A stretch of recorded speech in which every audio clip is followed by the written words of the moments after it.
You have to stay home while we go on our family trip because it's more fun without anyone else there. My mother-in-law said happily on the phone. I might bring you back a souvenir if I remember. I was supposed to go on this trip with my in-laws and my husband, but now they were leaving me behind. Ever since I married her son, my mother-in-law, who really loves him, never misses a chance to say something mean or bother me. Staying home might be a problem, I said back, but my mother-in-law just laughed like she was making fun of me. Is it a problem for you? Just think of it as punishment for not doing what I say. Then she hung up. It's not a problem for me, it's a problem for you guys, right? My name is Jessica, and I'm 30 years old. I do housework and work part-time at the local supermarket. It's been 3 years since I married my husband, Mike, who used to work with me. Even though we worked in different parts of the company, we talked a lot before we started dating. What really brought Mike and me closer together was a party at the end of the year at our office. It was a big gathering with people from different departments.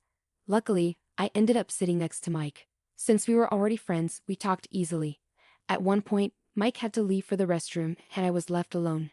That's when a boss from another department, who had been drinking a lot, started bothering me, trying to get me to drink more. I didn't know what to do because he was a boss I didn't know well. Just when I was feeling uncomfortable, Mike came back. He saw what was happening and calmly took the boss away to another table. When Mike came back to our table, he asked if I was okay and joked about how the boss couldn't handle his alcohol. That's when I started seeing Mike in a new way, and I confessed that I had feelings for him. That's how our relationship started. Things went smoothly from there, and we got married 3 years ago. Even though we don't have kids yet, our marriage is strong and happy. Even though Mike and I are happily married, there's one big problem. My mother-in-law, who we're currently living with. When we first got married, we had our own apartment, but there was a fire in the building next to ours, and our place got flooded with water from the firefighting efforts. We had to leave because our apartment wasn't safe to live in anymore. We didn't know where to go, but Mike's mom offered for us to stay with them. We were thankful for the help and moved in with them. But things got difficult after we moved in. My mother-in-law, who already made mean comments sometimes because she loves Mike a lot, started nagging me more often. One weekend, for example, I had finished all the chores and was relaxing with a cup of coffee in the living room.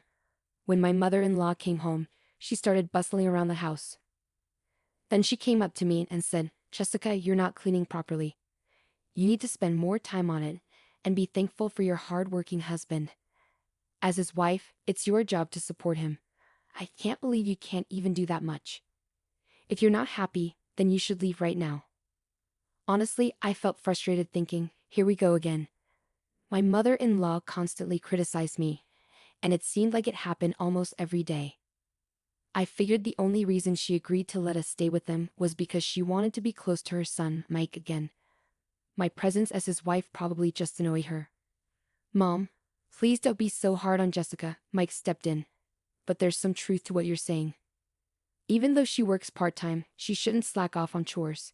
Mike often took his mom's side, which sometimes made me wish he'd support me more as his wife. I never meant to neglect the housework. Even though I work 4 days a week, I always make sure to take care of our home and family of 4, even when I'm not feeling well. On the other hand, my mother-in-law, who's a homemaker, spends most of her time going out and having fun. Since we live in her house, I couldn't complain openly. I just try to be patient in this uncomfortable situation. Then one day, something unexpected happened. Mike suggested that we go on a trip, just the two of us. "Why don't we go to a spa resort next month? The busy season at work is over, and I need to use up some of my annual leave. I thought it would be nice for us to relax somewhere."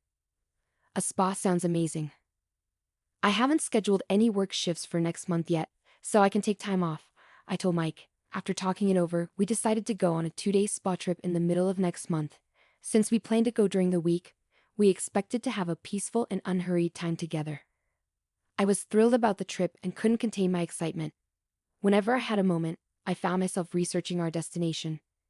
Just as I was getting ready to book our stay, my mother-in-law said something surprising. "Jessica, I heard you and Mike are going on a trip. Why didn't you tell me?" she asked. Well, I stuttered, worried about how she might react. Then she said exactly what I feared she would. "Next month is my husband's and my anniversary. I was thinking of celebrating with a family trip. A fancy hotel would be nice."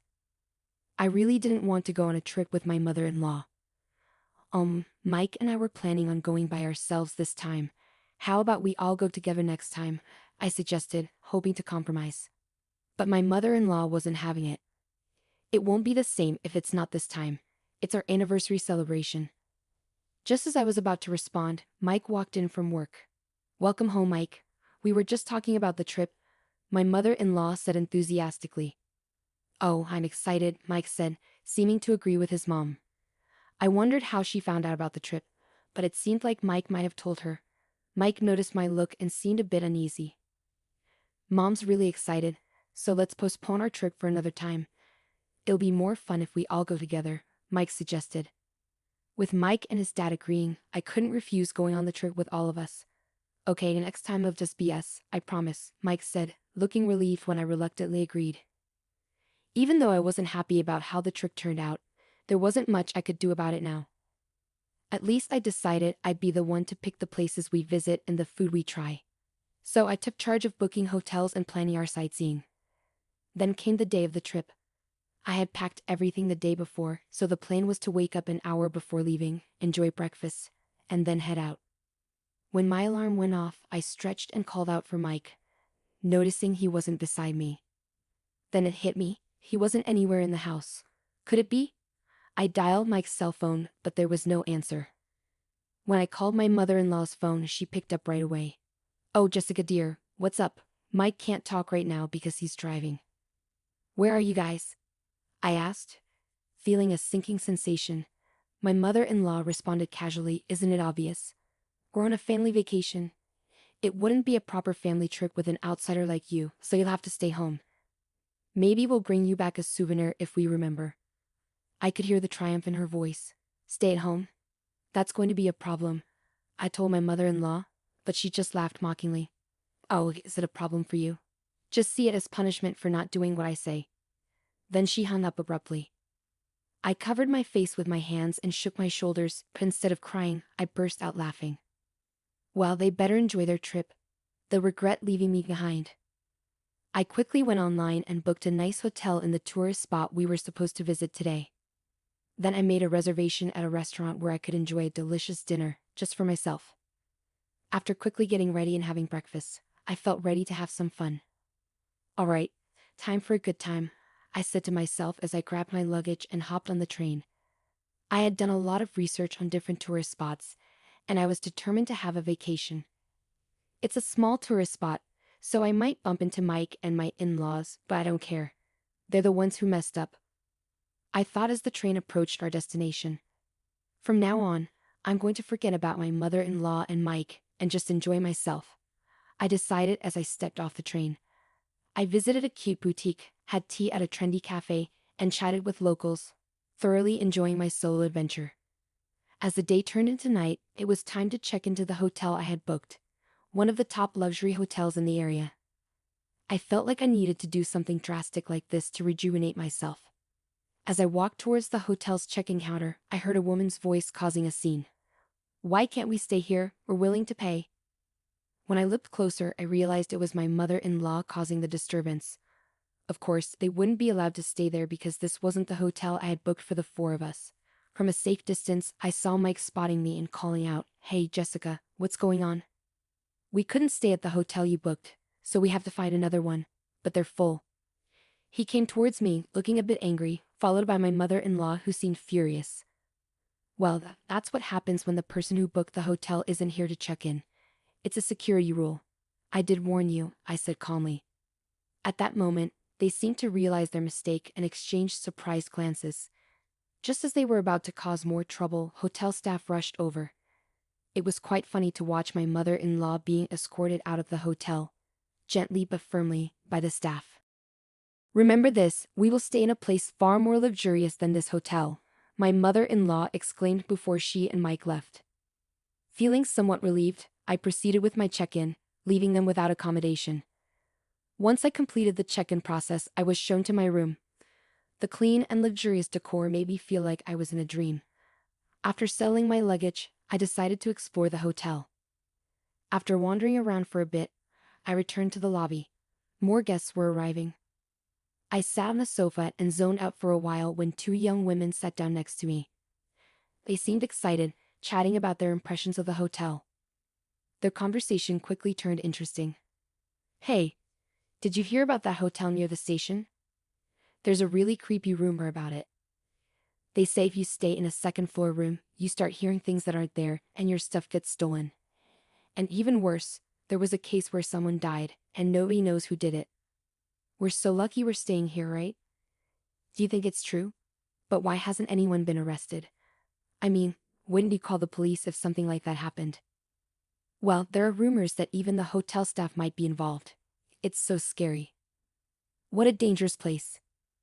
When I checked the time, I realized it was almost time for my dinner reservation. I quickly got up and hurried to the restaurant. Ah, the meal was so satisfying.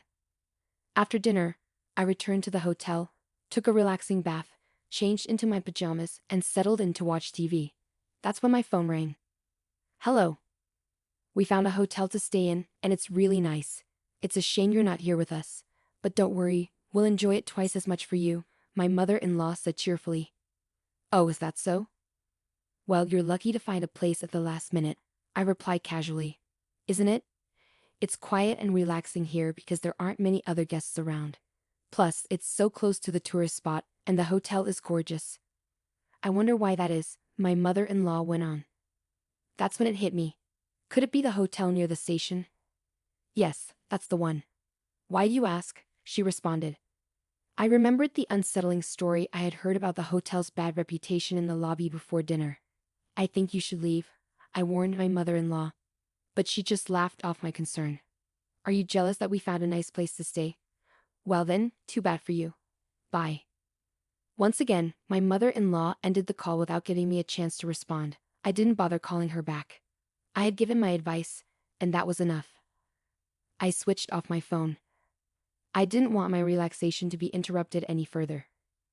I spent the rest of the evening leisurely and drifted off into a peaceful sleep. The next day, after checking out of the hotel, I visited the tourist spots I had missed the day before. I returned home as the sun was setting, feeling content. As I approached the house, I noticed light leaking out from the windows, indicating that the three of them had already returned home. "I'm back." I announced my arrival in my usual tone as I opened the door. As I entered the living room, all three of them started talking at once, creating a commotion. I was taken aback but managed to calm them down. Then my mother-in-law began recounting the incident from the previous night. After they had all gone to bed, they heard sounds of wrestling and someone entering the room. Paralyzed with fear, my mother-in-law stayed in bed quietly while the intruder seemed to roam around the room for about 10 minutes before leaving without a sound. Feeling relieved, my mother-in-law eventually fell back asleep, only to wake up the next morning to find that all their belongings, including wallets and smartphones that were left on the desk, were gone. The only things left were the coin pouch and key holder that Mike had kept in his jacket's inside pocket. In a panic, they rushed to inform the hotel staff, only to be told, "You still need to pay for the room." Shockingly, the hotel staff didn't even call the police. Feeling helpless, the troubled trio used a coins mic to make a call from a public phone to a nearby relative, pleading for help. Luckily, the relatives arrived swiftly, covering the hotel charges and arranging for their safe return home. They promised to report the incident to the police soon. However, their frustration turned towards me. "If only you had warned us more seriously to leave, we wouldn't have ended up in this mess," my mother-in-law scolded. "That's right, Jessica, you bear some responsibility for this incident. What are you going to do about it?" Mike added, joining in with his mother's scolding. But if my in-laws hadn't left me behind to go on their trip, none of this would have happened in the first place. "I did warn you, didn't I?" I responded honestly. Mike's face went pale. "Shut up. You're just the wife. Don't get cheeky. We're getting a divorce. I can't put up with you anymore." I was stunned into silence. I quietly went to our bedroom, retrieved something from the cabinet, and returned to the living room to show it to Mike. "Divorce? Fine by me. I don't need a husband who won't stand up for his mistreated wife," I declared firmly. Mike's face went pale. What I had brought out were the divorce papers I had asked a lawyer to prepare. I had been getting ready for this possibility. "Maybe we should take some time to think about it," Mike stammered, but my mother-in-law saw an opportunity to push Mike towards the divorce. You should just get rid of such a terrible wife now. Your mom will find you someone better, he urged. Unable to go against his mother's wishes, Mike eventually agreed to the divorce. Well then, goodbye. Please enjoy your life with your beloved family, he said, breaking down. Ignoring Mike's emotional state, I left the house. Later, through my lawyer, I submitted the divorce papers, and the divorce was finalized. Despite Mike's attempts to reconcile, I ignored them all. Meanwhile, my mother-in-law, who had succeeded in getting rid of me, seemed happy for a while, but her joy didn't last long. The news of the divorce and the end of their living together spread throughout the neighborhood, and people who enjoyed gossiping quickly connected it to my mother-in-law's mistreatment of me, revealing her unpleasant nature. She began to face judgmental stares from those around her, and it seemed that finding a new wife for Mike was no longer a priority. I returned to my hometown and was able to find a new job thanks to a friend's recommendation. After everything I've been through, I have my fill of marriage for now. I plan to enjoy being single for a while.